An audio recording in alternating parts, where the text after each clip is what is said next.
রাজধানীতে মাত্রা ছাড়িয়েছে শব্দ দূষণ। অতীতের যে কোনো সময়ের তুলনায় শব্দ দূষণের যন্ত্রণা বেড়েছে বহুগুণ। অযথা হর্ন বাজানোর বিরুদ্ধে আইনের প্রয়োগ না থাকার কারণে এটি মানুষের সহ্যের সীমা ছাড়িয়ে গেছে বলে মনে করছেন পরিবেশবিদরা। এর বিরুদ্ধে তাৎক্ষণিক শাস্তি দেওয়ার ক্ষেত্রে মোবাইল কোর্টের এখতিয়ার না থাকা ও মামলার জটিলতা দূর করতে কঠোর আইনের দাবি জানিয়েছেন তারা। আরও জানাচ্ছেন নয়নাদিত্য। রাজধানীতে শব্দ দূষণের মাত্রা ছাড়িয়েছে অনেক আগেই। এবার সেটা মানুষের সহ্যের স্বাভাবিক সীমাও পার হয়েছে। রাজধানীর যে কোনো রাস্তায় দাঁড়ালেই কেবল হর্নের শব্দই একজন সুস্থ মানুষকেও অসুস্থ করে ফেলে।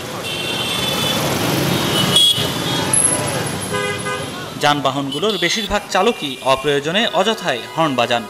অদ্ভুত হলেও যানজটে দাঁড়িয়ে থাকা যানবাহনে হর্ন বাজাতে দেখা যায় কেবল এই শহরেই। রাজধানীর প্রাণকেন্দ্র ফার্মগেট থেকে শুরু করে প্রতিটি পয়েন্টে নির্দিষ্ট মাত্রার চেয়ে কয়েক গুণ বেশি মাত্রার শব্দ তৈরি হচ্ছে।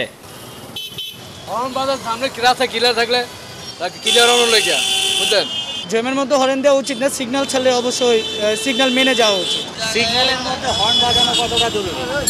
সিগন্যাল মধ্যে হর্ন বাজাইছি নাকি আমি? আমার যে হর্ন রিস্কলার শোনে না।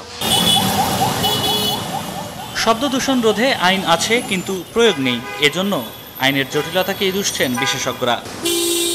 যেমন গণপরিবহনের নানা অনিয়মের বিরুদ্ধে শাস্তি দেয় মোবাইল কোর্ট, কিন্তু শব্দ দূষণের বিরুদ্ধে শাস্তির এখতিয়ার নেই ভ্রাম্যমাণ আদালতের।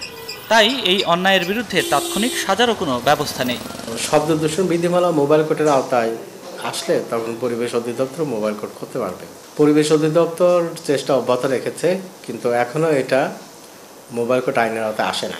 ব্যক্তি কোর্টে গিয়ে মামলা করতে পারে, কিন্তু মামলা করার ক্ষেত্রেও জটিলতা দেখেছে। আমরা নিজেরা পরীক্ষামূলকভাবে করতে গিয়েছিলাম, সেখানে হলো যে কার দ্বারা ক্ষতিগ্রস্ত হলাম এবং কে ক্ষতিগ্রস্ত হলো সুস্পষ্ট উল্লেখপূর্বক কাজটা করতে হবে।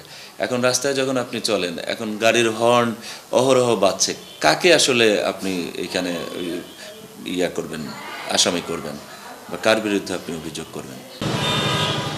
শব্দ দূষণ নিয়ন্ত্রণ ও এর ক্ষতি সম্পর্কে চালক পথচারীদের সচেতন করতে বছরব্যাপী কার্যক্রম হাতে নেবার পরামর্শ বিশেষজ্ঞদের। নয়নাদিত্য, ৭১, ঢাকা।